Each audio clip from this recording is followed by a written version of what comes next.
एक बार फिर से आप सभी का स्वागत है। हम अध्ययन कर रहे हैं पतरस की पहली पत्रिका और अब समय है कि हम उसके 5वें अध्याय 3रे वचन से आगे का अध्ययन करें। यहां 3रे वचन में पतरस लिखते हैं, जो लोग तुम्हें सौंपे गए हैं उन पर अधिकार ना जताओ, वरन झुंड के लिए आदर्श बनो। मेरे प्यारे बहनों, जैसा कि पिछली रिकॉर्डिंग में हमने बात की कि पतरस जो चर्च के अगुए हैं, जो पास्टर्स हैं, उनके विषय में यहां पर लिख रहे हैं कि उन्हें एक झुंड दिया गया है, उन्हें कलीसिया दी गई है ताकि वो उनकी रखवाली करें और वो परमेश्वर की इच्छा के अनुसार आनंद से करें, ना कि नीच कमाई के लिए। और जो लोग तुम्हें सौंपे गए हैं, जो झुंड के लोग हैं, जो कलीसियाएं हैं जो तुम्हें सौंपी गई हैं, उन पर अधिकार मत जताओ, वरन झुंड के लिए आदर्श बनो। तो मेरे प्यारे भाई बहनों, हम बहुत सारी जगहों पे देखते हैं कि जो कलीसिया के अगुवे होते हैं, जो बिशप होते हैं या और ऊंचे पद पे होते हैं, उनकी जो आओ भगत है वो कलीसिया के द्वारा बहुत की जाती है और वो लोग बड़े ही ऊंचे ऊंचे जो है आसन, बड़े ऊंची ऊंची जगहों पर बैठते हैं और वो लोग दूसरों पर अपना अधिकार जताते हैं कि हम कलीसिया के अगुए हैं, हम कलीसिया में ये हैं, उन पर हुक्म भी चलाते हैं। लेकिन मेरे प्यारे भाई बहनों, प्रभु यीशु मसीह ने तो हमें ये कहा है कि तुम में से ना कोई ऊंचा होगा, ना तुम में कोई नीचा होगा, तुम में सब एक समान होंगे। तुम में जो अपने आप को ऊंचा करना चाहे वो दूसरे का दास बने। तो मेरे प्यारे भाई बहनों, यह व्यवहार प्रचारक का होना चाहिए, क्योंकि वो कोई बड़े पद पे नहीं है जैसे गैर मसीही लोगों में होता है, जो गुरु होते हैं या कोई बाबा होते हैं, वो अपनी सेवा करा रहे हैं, अपना हुक्म चला रहे हैं, लोग उनके आओ भगत में लगे हुए हैं। मेरे प्यारे भाई बहनों, मसीही विश्वासियों के जो अगुवे होते हैं उन्हें सेवक कहा जाता है। वो सेवक हैं, वो परमेश्वर ही के नहीं बल्कि वो कलीसिया के भी सेवक हैं। तो उनके लिए ऊंचे पद नहीं, हाँ, कलीसिया का ये जिम्मेदारी है कि वो उनका आदर करे, उनका सम्मान करे, ये कलीसिया का काम है और कलीसिया को यह करना चाहिए। अपने अगुओं को आदर देना चाहिए, सम्मान देना चाहिए और उनको ऊंचा ऊंचा पद भी देना चाहिए। लेकिन यह अगुओं का काम है कि यदि कलीसिया उन्हें सम्मान देती है, कलीसिया उन्हें ऊंचा पद देती है, तो वो अपने आप को इस तरीके से प्राउड फील करके, अपने आप को बहुत बड़ा समझ करके व्यवहार ना करें, बल्कि नम्रता के साथ, दीनता के साथ व्यवहार करें, डरते हुए, ये सोचते हुए कि परमेश्वर ने हमें जो ये कार्य सौंपा है, ये सेवा का कार्य सौंपा है, किसी पर हुक्म चलाने के लिए या किसी पर अधिकार जताने के लिए नहीं सौंपा गया है। बहुत सारे पास्टर्स को, बहुत सारे सेवकों को मैं देखता हूं, वो ऐसे बिहेवियर करते हैं जैसे कि बहुत जैसे गैर मसीही लोगों में करते ना, गुरु बाबा लोग, हम बहुत ऊंचे हैं, आपको ये करना होगा, हमें वो करना होगा, और कहते हैं कि भाई हमारी इज्जत करो, हमारी इज्जत करो। यदि आप कलीसिया के आदर्श हैं, यदि आप कलीसिया के आदर्श हैं, जैसा कि पतरस कह रहे हैं कि तुम्हें कलीसिया का आदर्श बनना है, यदि वो जो अगुवा है वो कलीसिया का आदर्श होगा, उसका जो चाल चलन है, उसका जो जीवन है, वचन पे चलने का या और भी तरीके से, जब वो अपनी कलीसिया के लिए आदर्श होगा तो ऑटोमेटिकली जो कलीसिया के लोग होंगे वो आपका सम्मान करेंगे, आपको आदर देंगे।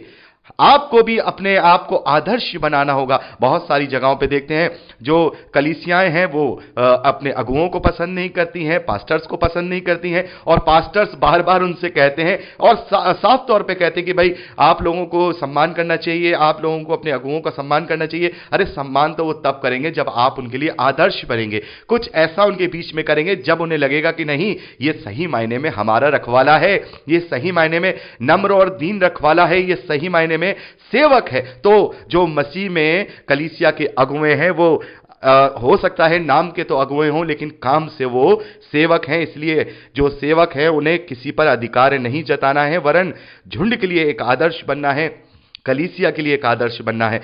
4थे वचन में पतरस लिखते हैं, जब प्रधान रखवाला प्रकट होगा तो तुम्हें महिमा का मुकुट दिया जाएगा जो मुरझाने का नहीं। मेरे प्यारे भाई बहनों, जैसा कि पौलुस कहते हैं कि मुझे पता है भविष्य में मेरे लिए वो धर्म का मुकुट रखा हुआ है, जो वो धर्मी और न्याय यानी प्रभु यीशु मसीह मुझे देगा, मुझे ही नहीं वरन उन सभी को जो उसके आने की बाट जोरे हैं, उसके आने को प्रिय जानते हैं। और यहां पर यदि हम अपने आप को सेवक की तरह दीनता और नम्रता के साथ आदर्श बन के बिना किसी नीच कमाई के परमेश्वर की इच्छा से और आनंद से अपने कार्य को करेंगे, तब हमारे लिए जब वो प्रधान रखवाला यानी कि जो प्रभु यीशु मसीह है, जो सबसे श्रेष्ठ चरवाहा है, वो अच्छा चरवाहा है। उस चरवाहे ने अपने भेड़ों के लिए अपने प्राण दिए। जब वो चरवाहा प्रकट होगा तब वो हमें महिमा का मुकुट देगा जो कभी नहीं मुरझाएगा। मेरे प्यारे भाई बहनों, इसी आशा के साथ हमें अपने जीवन को बड़ी दीनता और नम्रता के साथ जीना है।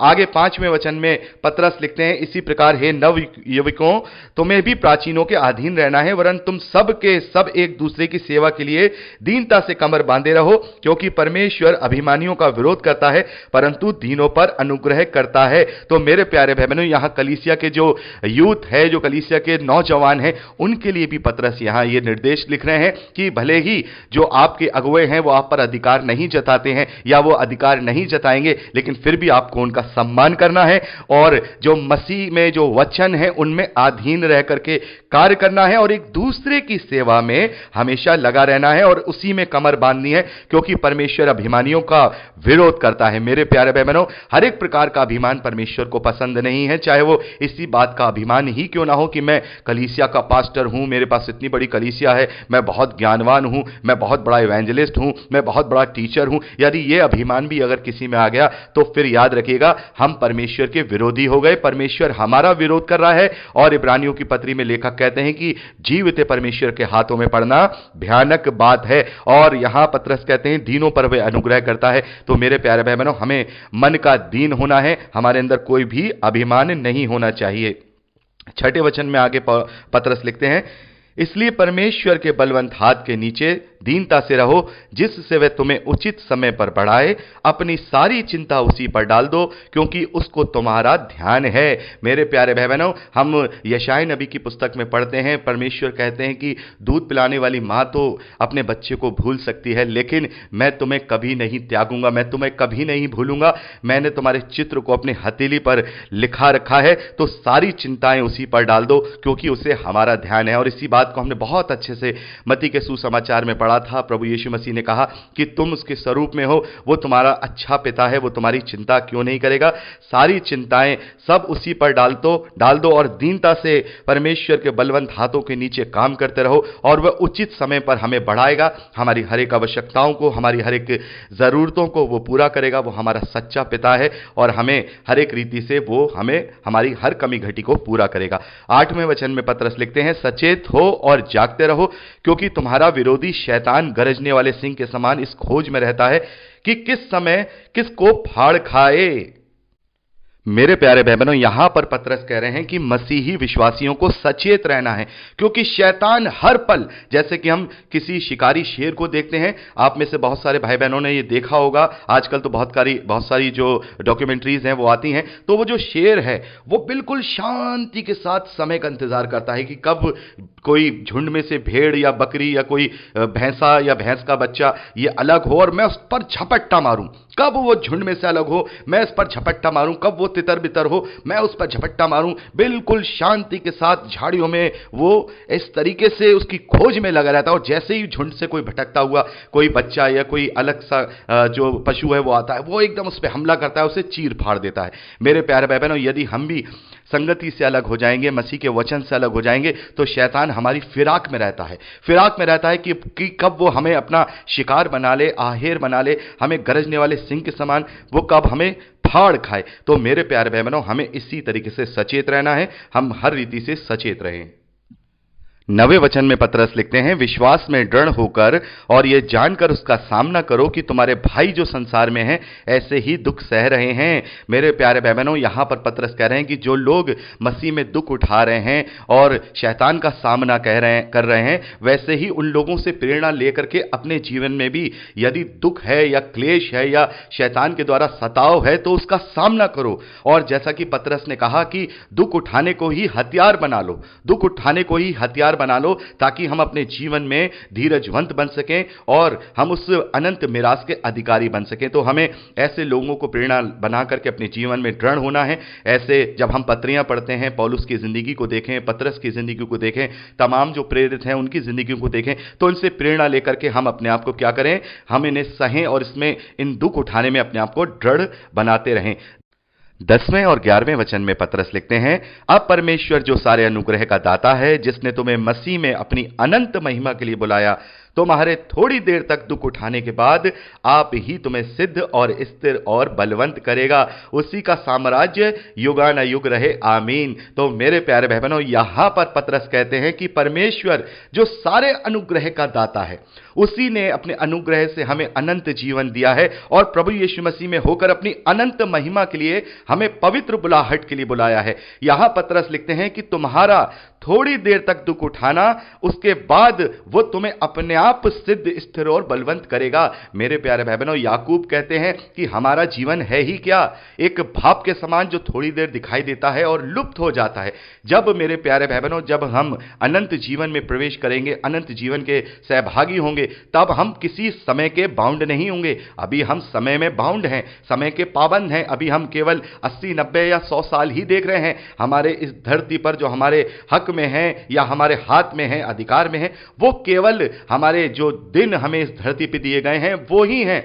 इसीलिए हमें ये साल, ये समय बहुत बड़ा दिखाई देता है, लेकिन अनंत जीवन में जब हम प्रवेश करेंगे, वहां पर हम टाइम के बाउंड नहीं होंगे, टाइम के पाबंद नहीं होंगे। अनंत काल का जीवन हमारे पास होगा, कभी ना खत्म होने वाला जीवन हमारे पास होगा। तब मेरे प्यारे भाई बहनों, ये जो हमने यहां दुख उठाए होंगे, यहां तकलीफें उठाई होंगी, जो क्लेश यहां सहे होंगे, तब हमें वो बहुत थोड़ी देर का लगेगा, बहुत थोड़ी देर का। ऐसा ही लगेगा जैसे कि आज हमें अपने इस धरती वाले जीवन में भाप के विषय में देखते हैं कि भाप दिखाई देता है और थोड़ी देर में वो हवा में विलुप्त हो जाता है। उतनी ही देर का हमें वहां पर महसूस होगा। तो यहां पर पतरस कह रहे हैं कि प्रभु यीशु मसीह में जिसने हमें अनंत महिमा के लिए बुलाया है, वो ही परमेश्वर तुम्हारे इस थोड़ी देर के दुख उठाने के बाद तुम्हें सिद्ध करेगा, स्थिर करेगा और बलवंत करेगा, क्योंकि साम्राज्य उसका युगानुयुग है, आमीन। 12वें वचन से लेकर 14वें वचन तक, जो कि इस पत्री के अंतिम वचन है, यहां पर पतरस ने अंतिम अभिवादन लिखा है।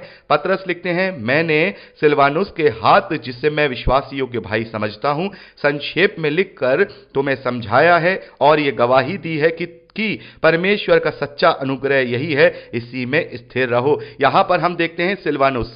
तो मेरे प्यारे भाई बहनों, ये सिलवानुस वही सिलास हैं, यानी सिलास को सिलवानुस भी कहा जाता था, जो कि हम प्रेरितों के कार्य 15वें अध्याय में देखते हैं कि पतरस जब दूसरी प्रचार यात्रा में जाते हैं तो वहां फिर वो सिलास को चुनते हैं और वो सिलास के साथ ही अपने दूसरे प्रचार यात्रा में जाते हैं। तो यहां पर यही वो सिलास हैं जो कि पतरस के साथ हैं। पतरस ने इन्हीं सिलास के हाथों ये पत्र उन लोगों के नाम भेजा है, वहां पर उन मसीह विश्वासियों के नाम भेजा है।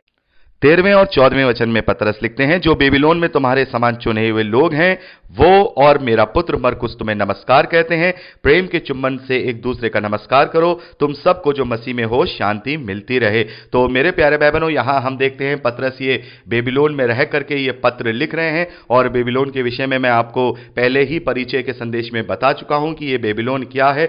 और यहां मरकुस के विषय में हम देखेंगे, मरकुस वही मरकुस हैं जिन्होंने मरकुस का सुसमाचार लिखा है। ये वही मरकुस हैं जिन्हें पतरस अपना मुंह बोला बेटा मानते हैं या बेटे जैसा मानते हैं, इसीलिए उनको पुत्र मरकुस कहकर के संबोधित किया गया है। जैसा कि मैंने पहला कुरिन्थियों 4 अध्याय जब मैंने वहां पर जो पिता वाली बात थी मैंने आपको बताया था, तब अच्छे से समझाया था कि जो कलीसिया के बुजुर्ग हुआ करते थे या बुजुर्ग प्रेरित हुआ करते थे, वो नौजवानों को बहुत ही प्रेम के साथ उन्हें अपने बेटे जैसा व्यवहार करके उनको एक बेटे जैसा माना करते थे। तो यहां पर मरकुस भी पतरस के लिए बिल्कुल एक बेटे समान है। और वहां पर हम देखते हैं बेबीलोन में जहां ये पतरस पत्री लिख रहे हैं, मरकुस भी उनके साथ है। तो परमेश्वर का कोटि कोटि धन्यवाद है कि हमने पतरस की पहली पत्री का अध्ययन यहां कंप्लीट कर लिया है, और अब समय है कि हम उसकी दूसरी पत्री का अध्ययन करें, और हम अगली ही रिकॉर्डिंग में दूसरी पत्री का अध्ययन शुरू करेंगे। तो प्रभु आप सबको बहुत आयत की आशीष दे, अपने वचन में बढ़ाए।